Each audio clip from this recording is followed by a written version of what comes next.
All right. Welcome back to another episode of Two Plain Sports.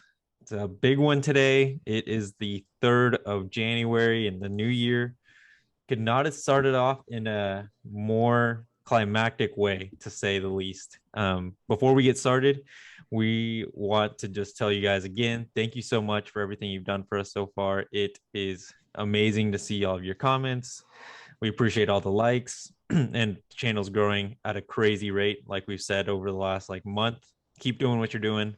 Like the video, hit subscribe, turn on the notification bell, leave a comment. And if you don't like seeing us, go to Spotify, links in the description, social media, Twitter and Instagram. You can see it right below me. Everything's at Two Plain Sports. We'll make it easy for you. There's links down below for social media as well. But let's get started. So, first thing we're going to talk about, which somehow is the least exciting news of the day and weekend, is we finally have a commitment from Javonte Barnes, top running back in the 2020, a top 10 running back in the 2022 class. He committed during the All-American Bowl as we expected, and it came down between Oklahoma, USC, and one other school. Can't remember that other school, so sorry about that. But we've talked about him for a while now. Do you guys have anything you want to talk about him before we move on to the next topics? I was just going to say, the connection that DeMarco Murray had with him was stronger than what Lincoln Riley had, and it speaks to how good of a recruiter that DeMarco is. I mean, bringing in Sawchuk and Barnes, that's a solid haul, especially after Riley leaving like that. Yeah, agreed. It's always fun to get a top 10 running back in the class. But yeah, we've done a lot on him. I'm excited to have him, but I think, it's time to get on to the big stuff of the day. Yeah. So if you want to learn more about Javonte, I'll try to link some videos somewhere on the screen right now so you can see what we've talked about him in the past.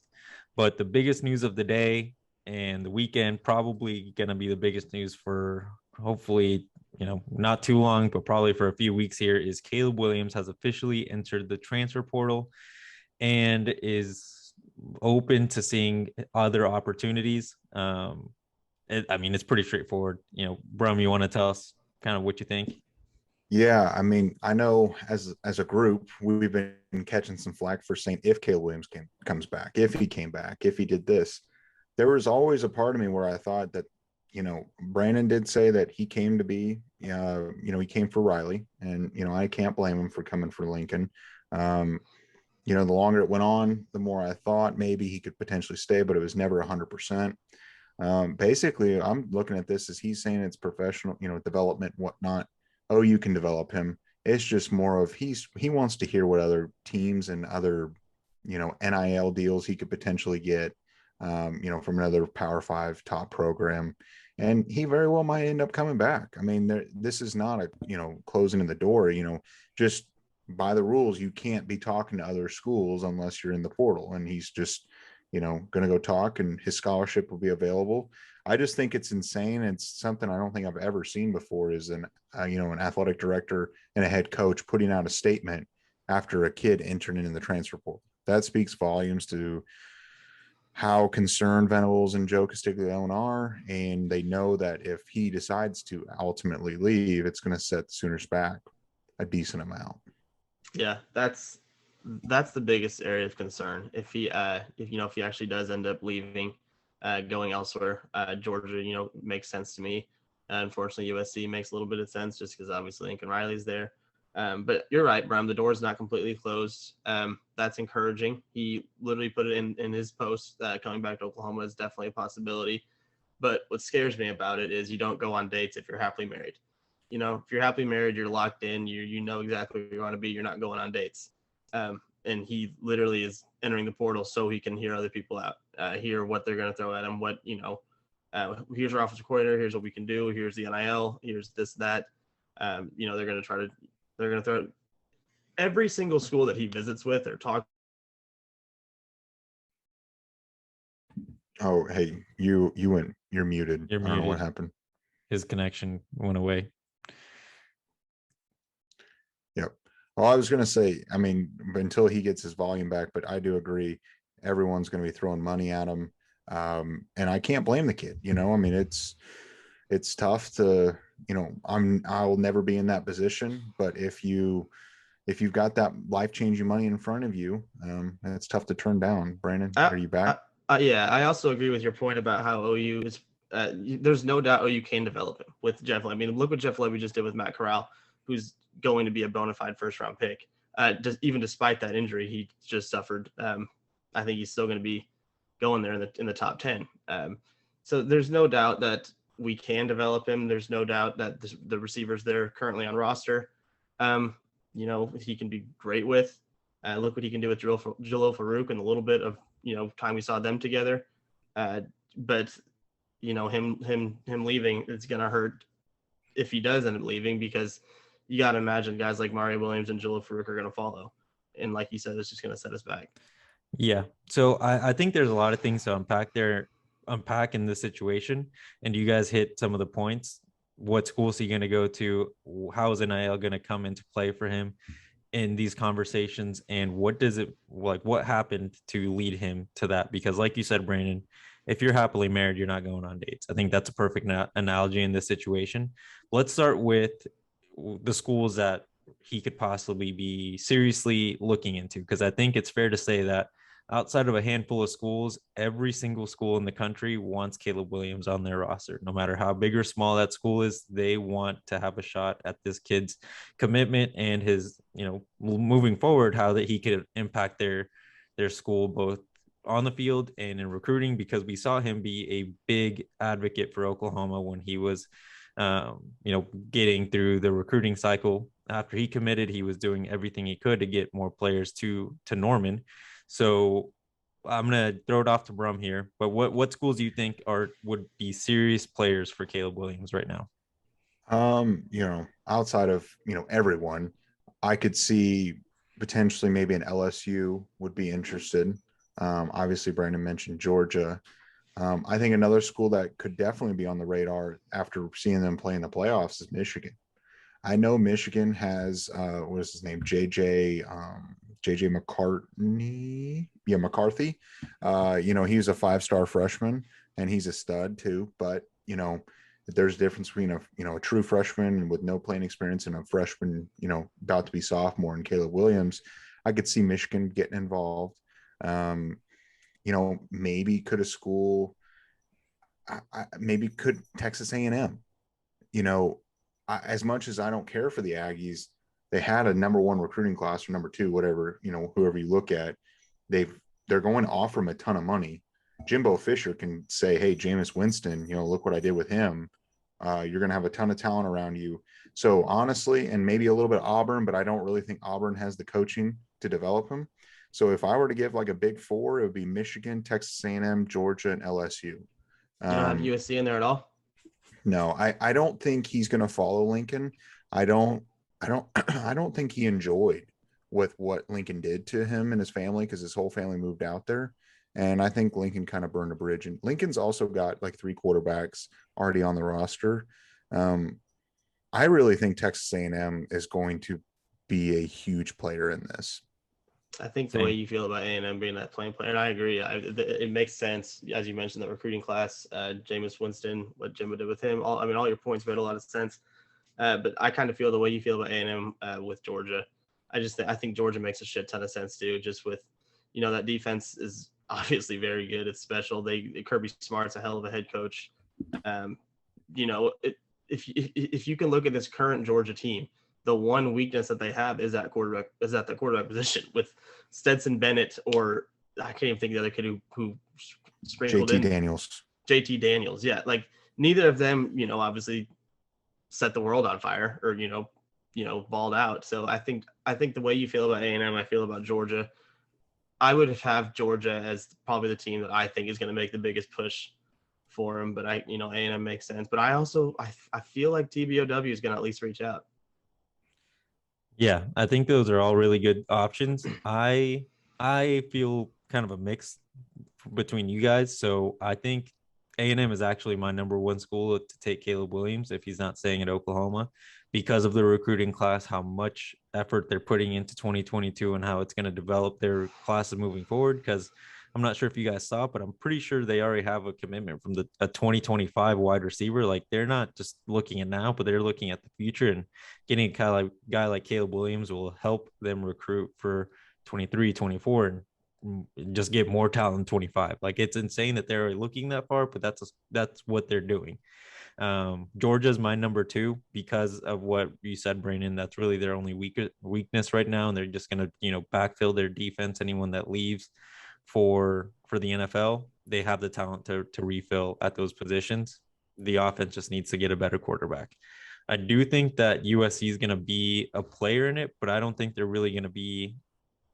They're just going to be in play because of Lincoln and because he has the resume to show that he's developed quarterbacks. And like you mentioned, Brum, Caleb's statement included development towards the NFL, and his dad said that's priority number one. Who is going to put my son in the best position to be an NFL quarterback?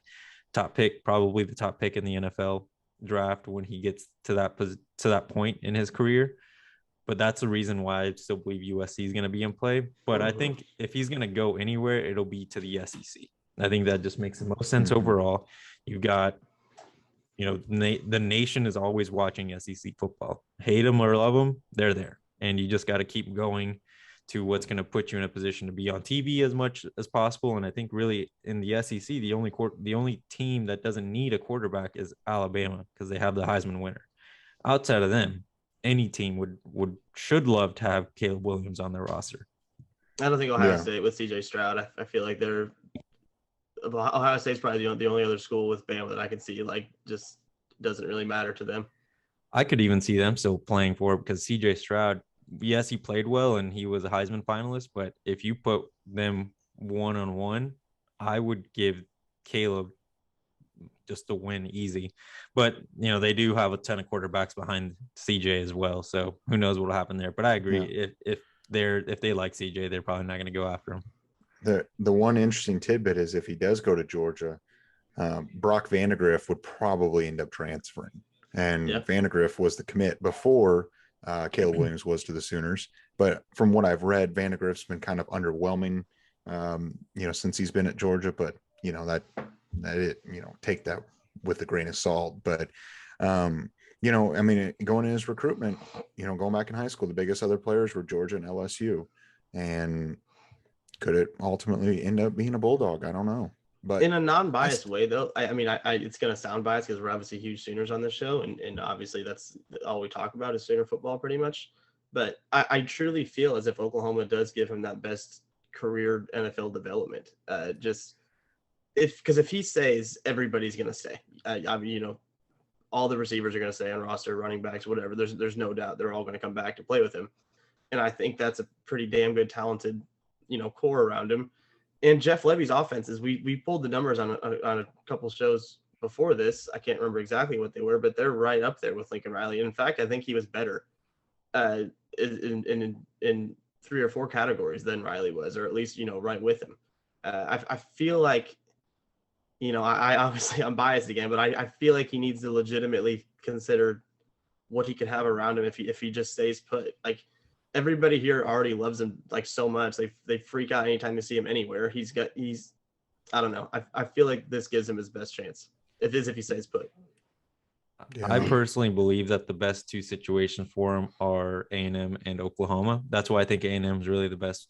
The other place that would take him, or that could take him away from OU and from being in Norman, because not just their recruiting class, but they were one loss away from potentially competing in the SEC championship. If they just don't, would they have 2 losses this year before the regular season ended? If they just don't lose, I think it was to Mississippi State, they beat Bama, they would have had that tiebreaker on them, and they're in the SEC championship. And Bama's not even in the playoffs. Like they're already good, but without Caleb, and they don't have a quarterback they have one quarterback on the roster, I think, right now, because Calzada is in the transfer portal. You bring Caleb Williams in, that question mark at the quarterback position is gone. They still have a huge recruiting class, a good offensive line, a decent defense. Like, why not go to A&M? Yeah, and I thought it was interesting. Speaking of a Sooner transfer that went to A&M was Trevor Knight came out and said, he basically said, I was a success in the transfer portal, but the grass is not always greener on the other side. And Knight thinks he'll stay. I saw I don't that. know. Theo Weiss also, I think college football, ESPN college football posted on Instagram like just a graphic of Caleb Williams and where is he going to play next year. And Theo Weiss commented Oklahoma. So I mean, hopefully he knows something we don't know. But it's still going to be stressful just because if he's happily content, 100% no doubt in his mind, he's not even entering the portal. Yeah. Now I have a theory. Do you think that Caleb Williams is using this as leverage against Oklahoma for a bigger NIL deal? The thing is, it has nothing to do with Oklahoma. It's how Oklahoma can put him in position to get more money and the connections that OU has. Because that's the thing. If we think about NIL, which was one of the things that I had mentioned when, how all this plays out is technically the schools cannot pay these kids. And yes, we know that somehow the schools are involving themselves in the process of their payment, but does OU have as many connections or can they create as many connections moving forward for Caleb? I think there's an opportunity there because it's something that Brandon and I talked about over the weekend is Oklahoma City is a large city. I think they're top 25 or top 30 in the country. Like there's money there. It just can Venables create those connections along with, Josie, the president of the university in Heroes, and the new director of operations, Turnipseed. Turnipseed. Yes. Can all of them like come together and really help sell these players to companies? Because that at the end of the day is how schools can benefit from NIL is creating partnerships and making it easy for their players to just move fluidly to more money. Yeah. I don't blame him if that's his ultimate goal is to get paid, maybe a couple million more, because honestly, if I were in his position and I'm 19, 20 years old, getting $5 million or $10 million, whatever it ends up being, whether you go play in the NFL or not, that's life-changing money. I mean, it would be hard to not consider that. And I know it's all about development, but taking 5 to 10 million right now, you have a catastrophic knee injury, you're set up for the rest of your life. Let's talk worst case scenario and say he does transfer. Let's say whatever, he goes to A&M, he goes to Georgia. It doesn't really matter where he goes. He's gone. He's not at Oklahoma anymore. What then happens for OU? Is it Nick Evers immediately penciled in starting quarterback spot, or do you think like a Casey Thompson transfers to us, which could be kind of a cool story? What are Oklahoma's options then? They're going to take 2 transfers. They will not take but just one. I really think they'll take 2 if Caleb leaves. And I think one, and I know you're not a fan of him, Brandon, I think Dylan Gabriel, he hasn't signed with UCLA. And I think there's a reason for that. And the second one, I don't know. I read something about Cameron Ward. He's from Incarnate Ward or something like that. He's from some small school. I really think they'll bring in 2 guys to compete. I don't think Nick Evers is ready. I think he's extremely talented. He's just, I don't know if you've watched any of his film or stuff. He's at times has been turnover prone and I just don't know if he's quite as polished and ready to roll, week 1, but I think they'll take 2 guys and probably Casey Thompson as well. I mean, Casey Thompson and Dylan Gabriel to come in and compete. That wouldn't be bad. I wouldn't want Casey. I mean, as cool of a story as it is, he wasn't a great quarterback at Texas. Like he just wasn't. Like what? Yes, Lebby's good, but if he's just going to be put in competition and maybe be the second string, we can go find another guy that can do that.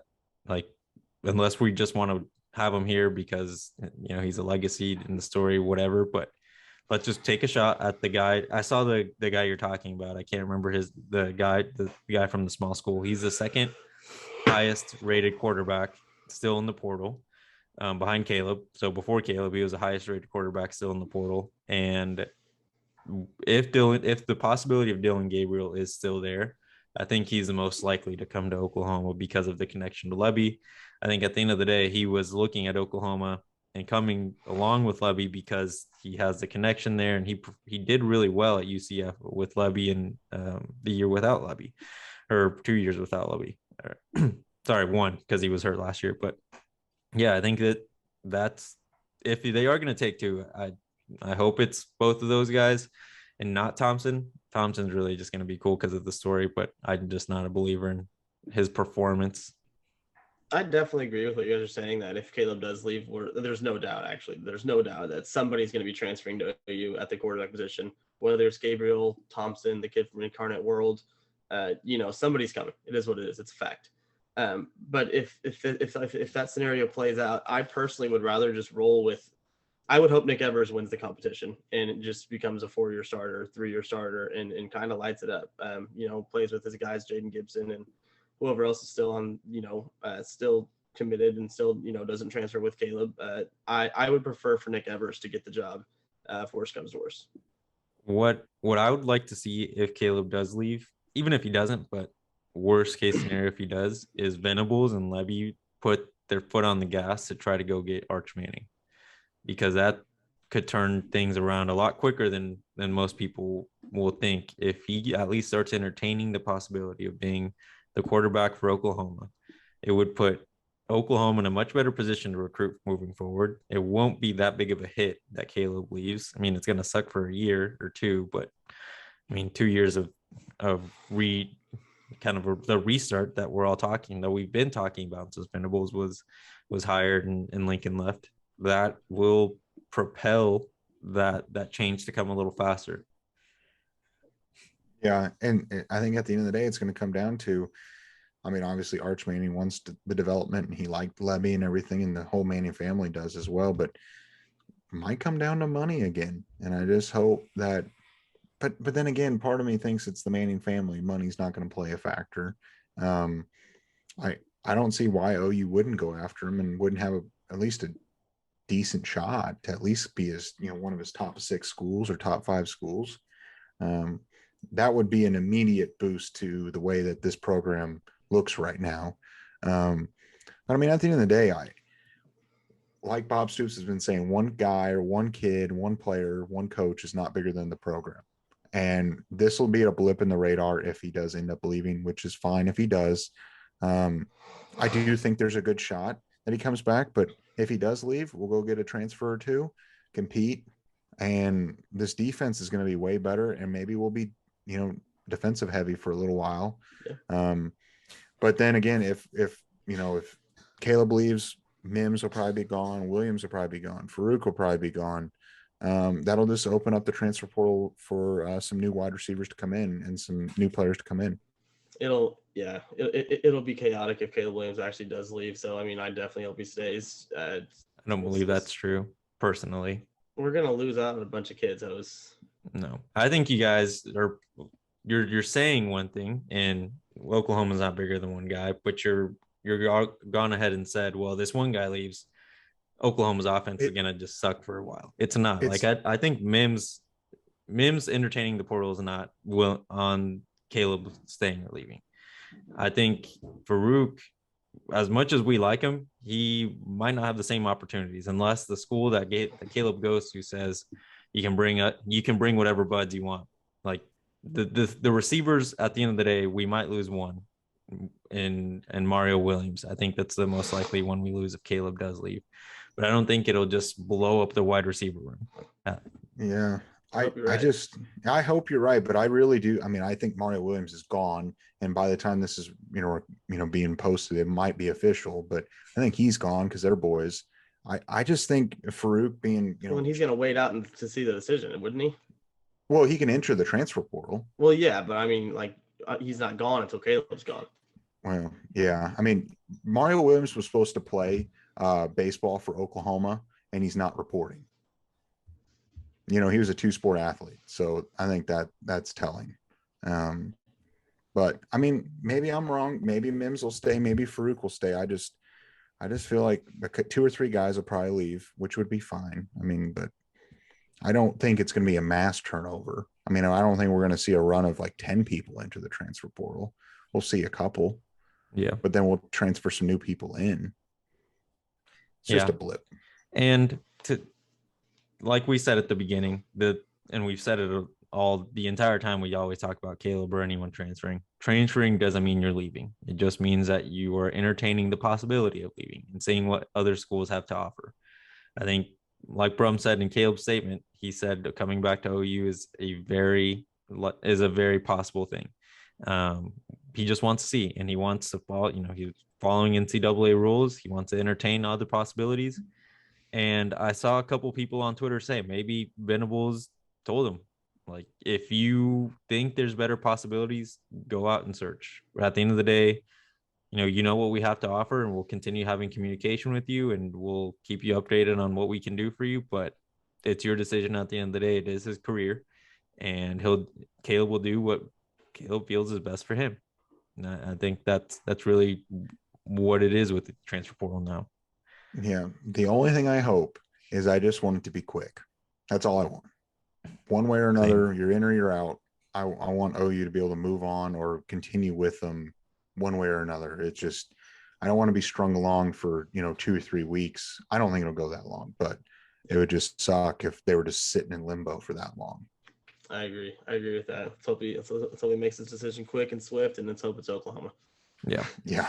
For sure. One last thing, and you guys can add on another thing if you want, but I don't think that we're gonna be waiting to hear Caleb's decision. I think we're gonna start having conversations with those quarterbacks that could potentially transfer to OU, because that'd be a foolish thing to do, is just hold on and wait till Caleb's decision, and then you get left in the dark. Similar to, I mean, it's gonna be a little different, but Lincoln leaving left a lot of things up to question, like we're saying now, and I don't think it's gonna be. I'm pretty sure Venables, Joe Castiglione are going to have a very different approach to this. Caleb's gone. Let's go figure out how to either retain him, and let's look at who's going to replace him moving forward. Yeah. I mean, I definitely agree. They will be talking to people, but I don't know. I mean, it's been something we've been talking about for a long time, and doesn't necessarily shock me. People thought I was crazy for saying that, and actually got some comments, some hate on it, but yep, it's the way of the road sometimes. Yeah, not always going to be our way. All right. Last thing, and pretty big news, just got overshadowed by the Caleb Williams news, is Oklahoma finally has a defensive line coach and a new co-defensive coordinator in Todd Bates. That's a name we've been mentioning for a while now, since Venables got hired as the head coach. And I'm going to be the first one to say I thought it was just becoming more and more unlikely as time went on that Bates was going to be the defensive line coach, and less so the co-defensive coordinator, because it just didn't make sense why they would wait so long. But Venables did say that, he was going to be respectful of Clemson. And he also mentioned that the coaches he was looking at had big games moving forward. So, Todd Bates we finally have a defensive line coach and a new co-defensive coordinator. Brandon, what do you think about the hire? I think it's a huge get, and as you mentioned, it's overshadowed. If Caleb Williams hadn't entered the portal today, that would have been the top topic on our show today, because it is a big get. He's a guy that Clemson had just promoted to associate head coach, so clearly they didn't want to lose him. Brent Venables speaks highly of him. So does Dabo Sweeney. 2019 Rivals Recruit of the Year, which I think is the most exciting part for this. He's landed some pretty big cats. I'll let Brum talk about that. He's the one who first mentioned him being 2019 Rivals Recruit of the Year. Overall, I mean, it's a huge get, and unfortunately just overshadowed by bigger news. But it wasn't a totally bad day for Oklahoma, because this is a hell of a hire. Yeah, I mean, it helps the sting of Jamar Cain, leaving, and Thibodeau leaving. It makes sense what Venables, did, and now I'm glad that Thibodeau and Cain are at their respective programs, and especially that Cain left USC and is at LSU. It's really weird to be happy about that, but anyway, it's kind of funny. But if we were to hire a guy, Todd Bates, if you would have told me we would have been able to get a guy like Todd Bates 6 months ago, I would have told you you're crazy.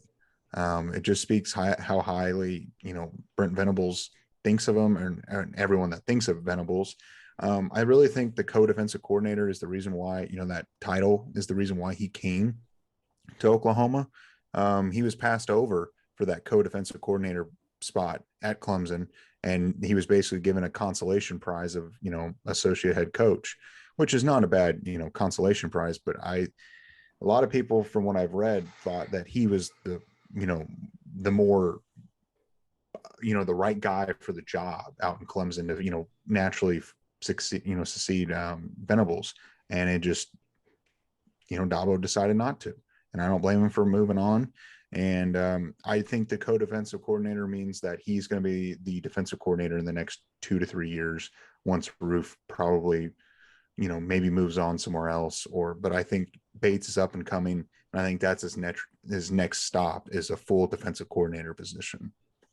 Yeah, I hope you're right about him being the full, just straight up defensive coordinator at Oklahoma, because that's something that we were texting about when the news first broke. Is I hope this means not only will he at some point be the full-time defensive coordinator and the lone defensive coordinator, but hopefully this means that he is going to be more involved in the play calling than Roof, because yes, Roof is great and he has had success in the past, but Bates to me just seems more polished. He's had success more recently in at the level and at such a high level of college football.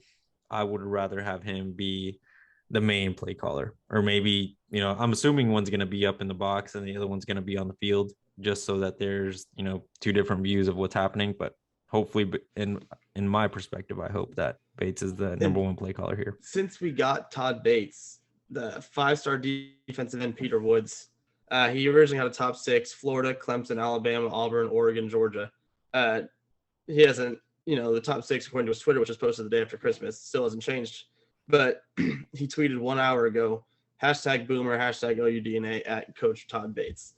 So, it's clearly maybe he was considering Clemson not for Clemson and actually to go play with Todd Bates. He's tweeted 1 hour ago, Boomer, OUDNA. It's kind of just already speaking to Todd Bates. The news broke today, and there's already 5-star defensive ends tweeting Boomer and tagging Todd Bates. He's at it quick.